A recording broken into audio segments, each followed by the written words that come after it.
இன்னொரு தமிழகத்தோட கடன் 9 லட்சம் கோடியே 55,000 தாண்டி இருக்கு. இன்னொன்னு இந்த நிதியாண்டுல மட்டுமே 65,000 கோடி ரூபாய் வட்டி மட்டுமே கட்டப்பட்டிருக்கு. அது எப்படி பாக்குறீங்க? ஒவ்வொரு ஆண்டும் நீ ஒரு ஆண்டு மட்டும் சொல்லாத, ஒவ்வொரு ஆண்டும் அதற்கு உண்டான கடன் வாங்கினதுக்கு உண்டான தொகையை கட்ட வேண்டும், வட்டி கட்ட வேண்டும், ஒரு பகுதியை திருப்பி செலுத்துவோம். நான் ஏற்கனவே பல முறை ஊடகத்தின் வாயிலாக, பத்திரிகையின் வாயிலாக, அறிக்கையின் வாயிலாக சட்டமன்றத்திலும் தெரிவித்து விட்டேன். திராவிட முன்னேற்ற கழகம் ஆட்சி வருவதற்கு முன்பாக அவருடைய தேர்தல் அறிக்கையில் குறிப்பிட்டாங்க,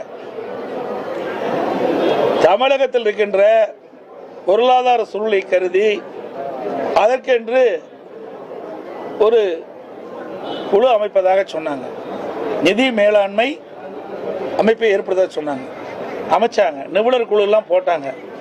அதுக்கு பிறகுதான் கடன் அதிகமாயிட்டது. 73 ஆண்டு காலமாக பல கட்சிகள் தமிழகத்தை ஆண்டன. 2021 வரைக்கும், அது வரைக்கும் பார்த்தீங்கன்னா சுமார் 5,18,000 கோடி தான் தமிழ்நாட்டுடைய கடன். இந்த காலகட்டத்தில் அதுவும் அனைத்து இந்திய அண்ணா திராவிட முன்னேற்ற கழகம் ஆட்சி இருக்கின்ற பொழுது 2011 2021 வரை எந்த ஆட்சிக்கும் ஏற்படாத பிரச்சனைகளை நாங்கள் சந்தித்தோம். முதல்ல பார்த்தீங்கன்னா கடுமையான வறட்சி, அந்த வறட்சியில் விவசாயிகள் பாதிக்கப்பட்டாங்க, பொதுமக்கள் பாதிக்கப்பட்டாங்க, அதை சரி செஞ்சோம். பிறகு புயல், வெள்ளம், டெல்டா மாவட்டத்தையே கஜா புயல் புரட்டி போட்டுட்டு போயிட்டது. அதோட தானே புயல், வர்தா புயல் என்று பல புயல்கள் 10 ஆண்டுல அதிமுக ஆட்சி சந்திச்சது.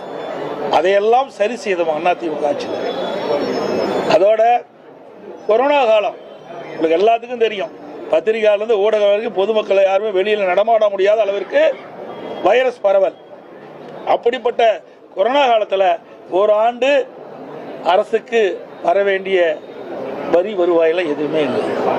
அப்போ கூட ஒரு சிறப்பான ஆட்சி கொடுத்தோம். கொரோனாவுக்கு 40,000 கோடி செலவு செஞ்சோம். வருமானமே இல்லாத போது செலவும் செஞ்சோம். பல திட்டங்களை நிறைவேற்றி கொடுத்தோம். உங்களுக்கு நிறைய தெரியும். உங்களுக்கு இன்றைக்கு இந்த 100 ஏரி திட்டம்னா, அத்திக்கடை அவனாசி திட்டம், சேலத்தில் எவ்வளோ உயர்மட்ட பாலம், 10 ஆண்டுகளை நீங்கள் பார்த்தீங்கன்னா அதிமுக ஆட்சியில் தான் ஏராளமான திட்டங்களை கொண்டு வந்து நிறைவேற்றுகிறோம். நல்ல சாலை வசதி, நல்ல பாலங்கள், நல்ல கல்லூரிகள், மருத்துவக் கல்லூரி, சட்டக்கல்லூரி, கலை மற்றும் அறிவியல் கல்லூரி, இப்படி நிறைய திறந்து நிறைய வளர்ச்சி பணிகளை மேற்கொண்டோம். திமுக ஆட்சியில் என்ன செஞ்சாங்க? கடனை மட்டும்தான் வாங்கிட்டு இருக்கிறாங்க. இன்றைக்கு இந்த ஆட்சி நிறைவு செய்கின்ற பொழுது சுமார் 5 லட்சம் கோடி கடன் வாங்கின மாநிலமாக இருக்கு. இந்தியாவிலேயே கடன் வாங்குவதில் முதல் மாநிலம் தமிழ்நாடு. அப்படி திராவிட முன்னேற்ற அரசுடைய திரு ஸ்டாலின் அரசுடைய மிகப்பெரிய சாதனை கடன் வாங்கி இதில் முதல் சாதனை.